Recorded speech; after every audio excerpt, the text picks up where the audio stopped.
What's going on, guys? Eula is super strong, and I think she caught a ton of people off guard, myself included. A lot of people I talked to were gonna skip because she's a physical damage dealer, but to be honest, she just does so much more damage than we all thought she would. I don't know, I was just super surprised. A viewer gave me the opportunity to use this fully built Eula on stream, so I got to spend all day playtesting her and using Eula mains as a reference for research so that I could bring you the best guide for Eula. So today we're gonna talk about her best artifacts, weapons, tips, and explanations for all of them. Let's get right into it. If you're building Eula as a main DPS, which is definitely her most effective role, you have a couple options, but they vary based on your situation. First off, I want to talk about 4P's Pale Flame. It's really only good on her if you have a tight rotation or Constellation 2, and I'll explain what I mean in just a second. The 2-piece set gives 25% physical damage bonus, and the 4-piece set gives 25% more physical damage and 18% more attack when you have 2 stacks of it after you use your elemental skill. Here's the thing though, if you're going to use Pale Flame, then here is what you need to know. First off, your hold E shreds enemy resistance, which makes it a better ability to use than your tap E, but it has a 10-second cooldown, which means that you'll lose uptime on your Pale Flame 4-piece set. Eula's Ascension 2 passive allows her elemental skill to be reset whenever you use her burst, which can be super helpful for trying to keep uptime on Pale Flame. Another thing that's good to note is that you can swap out of Eula when you're using her Pale Flame set and you have a piece active, and then you can swap back into her, and it's not going to get rid of the stacks as long as the 7 seconds hasn't ended. So essentially the timer keeps going when you swap characters. If you're going to run the 4-piece Pale Flame, to get 100% uptime, you basically have to tap E endlessly unless you're going to use your Q, in which case you could actually use hold E before or after. On stream I tested using her hold E before her Q, and actually what that ended up doing is lowering my damage by a bunch, because when you use her hold E, it uses all of your Grimheart stacks, and that lowers the damage of your Q ability. So Eula mains actually uses this rotation, which gives 3 seconds of downtime for the 4-piece Pale Flame, and actually makes it a little bit worse, but if you have Constellation 2, then you can use it effectively with no downtime. For those of you wondering, N4 means normal attack 4 times, D means dash. You can choose whether or not you want to keep track of all that. Ultimately, I'm just going to recommend only going with a 4-piece Pale Flame if you have Constellation 2 Eula. While it's technically best in slot, it's only really best in slot if you can take full advantage of it, and it's really hard to take full advantage of it if you're not Constellation 2. So if you don't have Constellation 2, or you don't care about all that fancy rotation stuff, 2 Bloodstained Chivalry and 2-piece Pale Flame is going to be your best option. The Bloodstained and Pale Flame 2-piece sets both have the same set effect. They give you 25% more physical damage bonus, and that adds up to a total of 50%. It's really big. And the best part about the 2 and 2 set is that there's no activation bonus, so you can basically just play Eula however you want and still get really good damage. At its peak, it is worse than 4-piece Pale Flame, but honestly, the 18% attack bonus from Pale Flame isn't that massive of a difference. It's small enough to where you could choose the set with better substats when it comes down to it. As another option, you can run 2 Bloodstained 2 Gladiator or 2 Pale Flame 2 Gladiator, but the other sets are going to be a lot stronger. In the current game, 18% attack does much less than 25% physical damage. I've also heard some people talking about Blizzard Strayer, and I want to tell you why Blizzard Strayer is not optimal for her. So there's some pros and cons to Blizzard Strayer. The pros are that you get a lot of crit rate and you get some cryo damage bonus for your E skill, but honestly I feel like that's kind of irrelevant because you shouldn't be building Eula Cryo anyways. It's just not as effective. The cons of running Blizzard Strayer definitely outweigh the pros. One of the main things is that Eula's kit is mostly physical damage, so it does feel like a little bit of a waste to actually have the cryo damage bonus on her as opposed to physical damage bonus, which is weighted in at 25% versus the 15%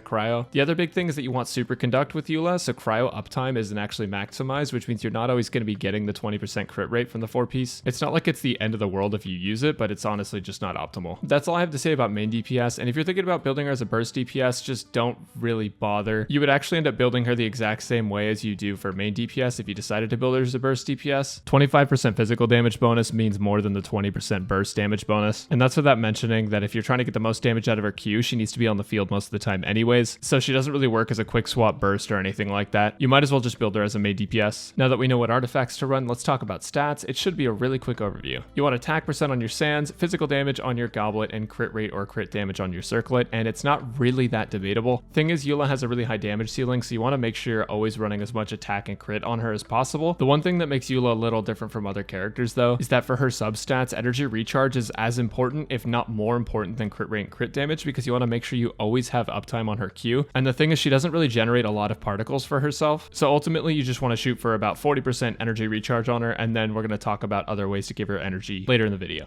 Crit rate, crit damage are always good though. And of course, if you're building a crit rate or crit damage hat, you want to make sure you have 40 crit rate and 80 crit damage at a bare minimum. If you can't reach that ratio, don't build crit, build attack on the circlet. Now that we've talked about artifacts, we can briefly talk about weapons and which ones are going to be the best for her. A lot of people like to argue about this, but honestly, I feel like the math is the most practical thing we can look at. So without really arguing about it, Song of Broken Pines is the best in slot for her as long as the passive is procced 100% of the time, which honestly isn't that hard to do. People are going to argue for Wolf's Gravestone because when it has its passive up, yes, it does more damage, but you have to realize that its passive is only active when you get something below 30% health, so it's very situational depending on what you're doing. If you're killing lots of smaller enemies, Gravestone is going to be better, but if you're fighting big bosses or large enemies, Pines is definitely going to be better. You'll also notice that with a shield up, Unforged does a lot of damage as well, so that's a decent choice. And Pride doesn't get the most damage, but it allows her to have more Q uptime, so take that as you will. The TLDR of the 5-star weapon pool is that they're all good with her. As far as 4-stars go, Serpent Spine is going to be your best option because it has crit rate as its main stat, and its passive gives you up to 30% more normal attack damage, which with Eula matters a lot. But keep in mind, to use Serpent Spine, you may want to use a shield just because anytime you take damage, it's going to reset your stacks. And for the first time ever, Snow Tomb Star Silver actually outdoes Archaic, and it looks really cool on her, and Fashion is the new endgame, so I definitely recommend that one. If your Archaic has more refinements than Snow Tombed though, Archaic is going to be better. It's a really tight margin. And if you have a Liyue team with Eula in it, Lithic Blade is actually going to be really good as well. If I were to list out best to worst, it just wouldn't be factual because they all depend on the situation you're in. But with these damage number comparisons, you can at least tell which ones are going to get you more damage generally. So now that we've talked about weapons, artifacts, and stats, I have a few quick tips for you that can help elevate your gameplay. First off is when you're building Eula, you want to make sure that you always have Superconduct. Superconduct lowers enemy physical resistance, and there are so many great Electro characters that can help you get Superconduct. Fischl has so much Electro uptime, and Beto actually combos perfectly with Eula when you're using her E on cooldown. So by spamming Superconduct, your Eula is going to do a ton more damage, and you're going to get that bonus Electro damage from your off-field supports. This next tip I have for you isn't even really a tip as much as a necessity. You need to have a battery with Eula unless you just have the most cracked out energy recharge substats or if you're using Skyward. I personally like Diona because you can just build her full energy recharge and she's still going to do decent healing and give you decent shields. And she also gives you a little bit of cryo resonance, even though it's not going to work all the time. Sometimes you'll hit some enemies with cryo and it'll up your crit rate. If you don't have Diona, you can always build Kaya. He's completely free to play and he has energy recharge as a passive level up stat, and he pairs well with Eula as well if you just build him with ER. I talked about this in a past video, but to help with your battery, you can actually swap out characters when you generate energy particles. Essentially, if I use my E on Diona and I switch to Eula before the energy particles get to me, then Eula will pocket more energy than Diona. By doing that, you can kind of force Eula to get the most energy regen of all of your team, which really helps with your Q uptime, and I definitely recommend learning to do it. My final tip for you has to do with talent priority. Honestly, the only thing I have to say about this is that you don't need to level her E at all if you're tight for resources, because that's not where most of your damage is coming from. Most of your damage is going to be coming from your autos and your Q. If you're building her as a carry, I personally would recommend leveling up autos first. For damage showcases and things, it makes sense to level up her Q first because that's where a bulk of her damage is going to come from, but in terms of practicality, I would recommend leveling autos first since that's what a bulk of her damage will be coming from. But if you're being stingy about it, you could level up her autos and her Q at the same time. They're both super valuable, but if you're going to be keeping Eula out on the field the majority of the time, you should probably just level her autos. And that's basically everything you need to know, but if there's anything I missed, make sure to leave it in the comments down below and I'll pin it if it's important. If you like this video, make sure to like and subscribe so that way I know you liked it and I can put out more videos just like this one. I go live on Twitch a couple days a week at twitch.tv/Braxophone. Make sure to go follow there if you want to see cool build stuff, testing, and just generally goofy content. And I swear, only one more plug. Join the Discord down below in the description. We have such an awesome community full of people that just want to play Genshin with each other, and it's really awesome. It's really involved, and I'd love to see you all there. Thanks for watching, everybody, and have a good one.